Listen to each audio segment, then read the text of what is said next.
আসুৰ গৌৰৱোজ্জ্বল সংবিধানৰ ৬০ বছৰ উপলক্ষে হুজাই জিলাতো বিশেষ কাৰ্যসূচী ৰূপায়ণ আজি সন্ধিয়া লংকা বাছ ষ্টেণ্ডত শ্বহীদ কনকলতাৰ প্ৰতিমূৰ্তিৰ সন্মুখত ৬০ গছ বন্তি প্ৰজ্বলন কৰা হয় ১৯৬৭ চনৰ ৮ আগষ্টত তেজপুৰ অধিৱেশনত গৃহীত হৈছিল আসুৰ পবিত্ৰ সংবিধান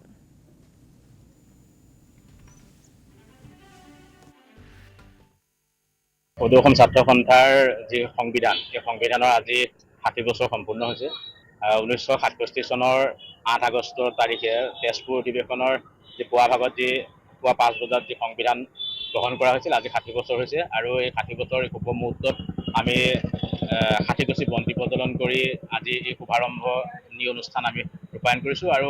এই অসম ছাত্ৰ সন্থাৰ এই সংবিধানৰ যি ৬০ বছৰ এই হীৰক জয়ন্তী বৰ্ষৰ অসম ছাত্ৰ সন্থাই এলানি কাৰ্যসূচী ইতিমধ্যে ঘোষণা কৰিছিল আৰু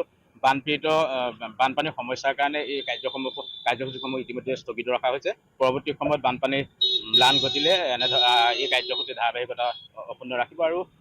এই আজি আসাম টক্স আপোচবিহীন অসম কণ্ঠ